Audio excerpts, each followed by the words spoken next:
গাজীপুরের অলিগলি, দোকানপাট, এমনকি সাধারণ মানুষের হাতেও হঠাৎ করেই দেখা যাচ্ছে একটি রহস্যজনক হ্যান্ডবিল।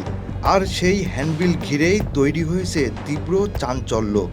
স্থানীয়দের আশঙ্কা, যে কোনো সময় এই প্রচারণাকে কেন্দ্র করে ভয়ঙ্কর মব সহিংসতার ঘটনা ঘটতে পারে। কারণ হ্যান্ডবিলে এমন কিছু অভিযোগ ছাপানো হয়েছে যা শুনলে যে কোনো সাধারণ মুসলমান ক্ষুব্ধ হয়ে উঠতে পারেন। এই হ্যান্ডবিলের রহস্য উদ্ঘাটনে মাঠে নামে আমাদের অনুসন্ধানী টিম। প্রথমেই কথা বলি যাদের হাতে এই লিফলেট দেওয়া হয়েছে তাদের সঙ্গে। অবাক করার মতো বিষয় হলো, অধিকাংশ মানুষই জানেন না কেন বা কী উদ্দেশ্যে তাদের হাতে এই হ্যান্ডবিল তুলে দেওয়া হয়েছে। এটা দিয়ে গেছে কারা?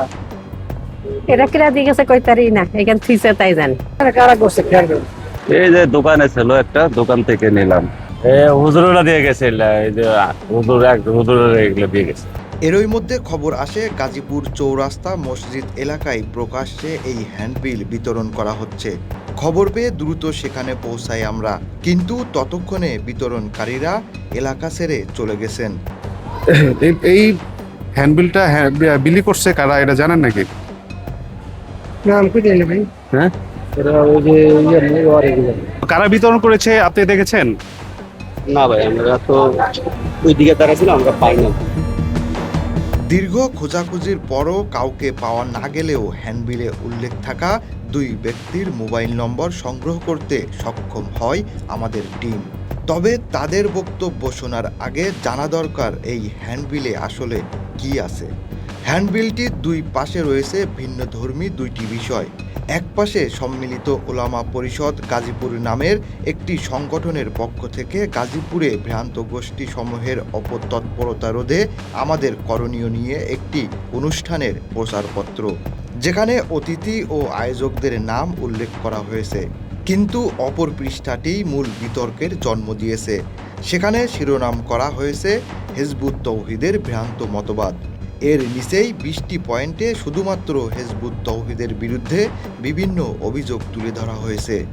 স্থানীয়দের ভাষ্য, এসব বক্তব্য এমনভাবে উপস্থাপন করা হয়েছে যা শুনলে যে কোনো ধর্মপ্রাণ মুসলমান সংগঠনটির বিরুদ্ধে ক্ষুব্ধ হয়ে উঠতে পারেন।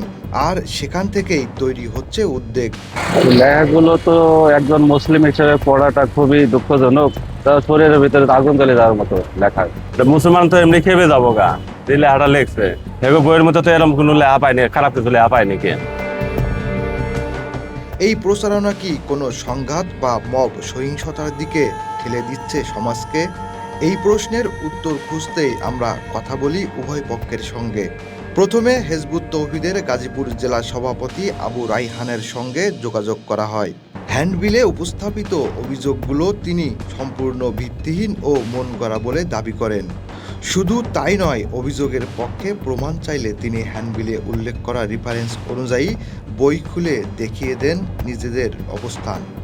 তারা এখানে 20টা পয়েন্টের উপরে কথা বলেছে এবং প্রত্যেকটা পয়েন্ট মানুষ যেন বিশ্বাস করে, এই মানুষের বিশ্বাসকে কাজে লাগানোর জন্য আমাদের বইয়ের রেফারেন্স তুলে ধরেছে যে কোন বই কত পৃষ্ঠায় আছে। আমি শুধু দুই একটা জিনিস দিকে আমি শর্টে বলছি। যেমন ওনারা বলেছেন 2 নম্বর পয়েন্টে, বর্তমানে ইবলিসের কাছে আল্লাহ পরাজিত হয়ে আছেন। এটা কোন বই বলেছে? প্রকৃত ইসলামের রূপরেখা 34 নম্বর পৃষ্ঠায়। আমি বইগুলো নিয়ে এসেছি, একটু দর্শক যারা আছেন আপনারা দেখবেন। এই প্রকৃত ইসলামের প্রকৃত রূপরেখা বই, এই হচ্ছে 34 পৃষ্ঠা। আলেম ওলামাদেরকে আমি চ্যালেঞ্জ করছি, এই 34 নম্বর পৃষ্ঠায় কোন জায়গায় আমাদের এই কথাটা লেখা আছে যে বর্তমানে ইবলিসের কাছে আল্লাহ পরাজিত হয়ে আছেন? আপনারা দেখবেন 2 নম্বর পয়েন্ট। আপনারা জানেন যে একটা কথার আগে পিছে ছেড়ে দিয়ে মাঝখান থেকে যদি উপস্থাপন করা হয়, সেই কথার পুরো অর্থটা চেঞ্জ হয়ে যায়, পরিবর্তন হয়ে যায়। যেমন আমি উদাহরণস্বরূপ বলতে পারি, যদি এরকম হয় আগে পিছনে কথা ছেড়ে দেন, তাহলে কোরআনের আপনি বহু জায়গায় এমনভাবে কথা আসবে যেগুলো আপনি মানতে পারবেন না। যেমন আল্লাহ বলেছেন যে মদ্যপান অবস্থায় তোমরা সালাতের দ্বারে কাছে আইসো না বা সালা কায়েম করো না। এখন আমি যদি প্রচার করি ব্যাপারটা এরকম যে আল্লাহ সালা কায়েম করতে নিষেধ করেছে, ব্যাপারটা খেয়াল করেন, বলা হয়েছে মদ্যপান অবস্থায় সালাতে না আসতে। আমি যদি উপস্থাপন করি যে আল্লাহ সালা করতে নিষেধ করেছেন, নামাজ পড়তে নিষেধ করেছেন, তাহলে ব্যাপারটা কি এক হইল? এটা টুইস্ট করা হয়েছে। ঠিক এরকম ভাবে আমাদের বক্তব্যগুলোকে তারা টুইস্ট করেছে। একটা পয়েন্টে তারা বলেছে নাস্তিকরা মুত্তাকি, হেদায়া ও তাকওয়া, এই হচ্ছে সেই হেদায়া তাকওয়া বই।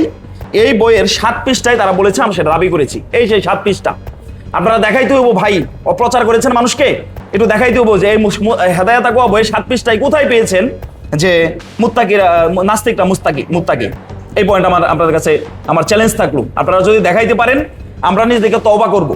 সমস্যা নাই ভাই, যদি আমাদের ভুল থাকে, মিস্টেক থাকে, আমরা তওবা করব। কিন্তু আপনারা যে কাজটা করছেন, একটা জঘন্য মিথ্যাচার, যে কথাগুলো আমরা বলি নাই, যেই কাজ আমরা করি নাই, সেই কাজগুলো আমাদের নামে চাপিয়ে দিচ্ছেন।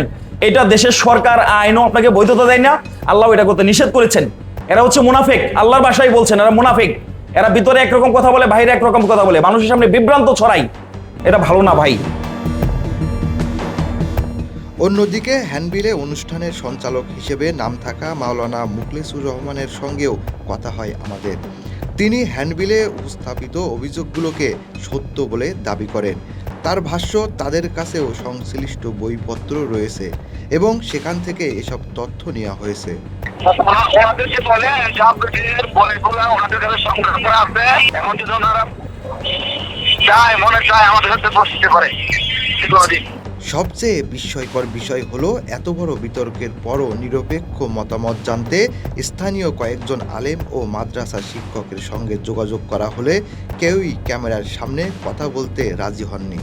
এদিকে এই হ্যান্ডবিলকেই কেন্দ্র করে ইতিমধ্যে উত্তেজনার অভিযোগ উঠেছে শ্রীপুরের মাওনা এলাকায়। অভিযোগ রয়েছে, হিজবুত তৌহিদের এক কর্মীকে মারধর করা হয়েছে। গত 11 তারিখ গাজীপুরের শ্রীপুর উপজেলার মাওনায় আমাদের এক সদস্য মিলন ভাই, ওনার কর্মস্থল ট্রান্সপোর্টে চাকরি করেন, সেই কর্মস্থলে এই হ্যান্ডবিল নিয়ে এসে ওনাকে আক্রমণ করছেন। সাধারণ মানুষের প্রতিক্রিয়ায়ও উদ্বেগ বাড়াচ্ছে। অনেকেই বলছেন, এ ধরনের বক্তব্য জনমনে উত্তেজনা সৃষ্টি করতে পারে এবং পরিস্থিতি যে কোনো সময় ভয়াবহ রূপ নিতে পারে। একই আশঙ্কা প্রকাশ করেছেন হিজবুত তৌহিদের জেলা সভাপতি আবু রাইহানও।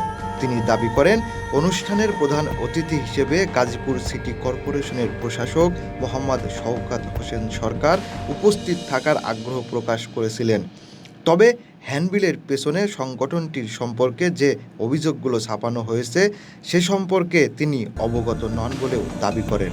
আমি এই একজন যে চিফ গেস্ট আছেন, প্রধান অতিথি, ওনার সাথে আমি সাক্ষাৎ করেছি। উনি কিন্তু জানেন যে শুধুমাত্র এই পাশটা জানেন, অর্থাৎ এই পাশটা উনি জানেন, কিন্তু এই পাশে অর্থাৎ পিছনের পৃষ্ঠায় যে অপপ্রচার হয়েছে এটা কিন্তু উনি জানেন না। আমি যখন সাক্ষাৎ করে বলেছি যে ভাই আমি জানতাম না ব্যাপারটা, যে আপনাদের এইগুলো বলা হয়েছে। 1 নম্বর দেখেন ব্যাপারটা, অর্থাৎ যিনি চিফ গেস্ট তার কাছে এই ব্যাপারগুলো গোপন করা হয়েছে। ওনার নাম ভাঙিয়ে ওনাকে ব্যবহার করে তারা এই পয়েন্টগুলো, এই অপপ্রচারগুলো মানুষের সামনে ছড়িয়ে দিচ্ছে। তবে এই অভিযোগ অস্বীকার করেছেন মাওলানা মুখলেসুর রহমান। তার বক্তব্য, অনুষ্ঠানের আয়োজকরা প্রধান অতিথিকে সব বিষয় আগেই জানিয়েছেন। ওনাকে তো আমাদের মুরব্বীরা সবকিছু খুলে পরিষ্কার করে দেওয়া দিচ্ছে, আমি যতটুকু জানি। এ বিষয়ে গাজীপুর সিটি কর্পোরেশনের প্রশাসক মোহাম্মদ শওকত হোসেন সরকারের সঙ্গে মোবাইল ফোনে যোগাযোগ করার চেষ্টা করা হলেও তাকে পাওয়া যায়নি। অন্যদিকে গাজীপুর চৌরাস্তা এলাকায় প্রকাশ্যে এই হ্যান্ডবিল বিতরণের বিষয়ে কিছুই জানেন না বলে জানিয়েছেন বাসন থানার অফিসার ইনচার্জ হারুনুর রশিদ। সচেতন মহল বলছেন, পরিস্থিতি এখনোই নিয়ন্ত্রণে আনতে প্রশাসনের জরুরি হস্তক্ষেপ প্রয়োজন। কারণ সময় মতো ব্যবস্থা না নিলে এই হ্যান্ডবিলকেই কেন্দ্র করে যে কোনো মুহূর্তে তৈরি হতে পারে ভয়াবহ মব পরিস্থিতি।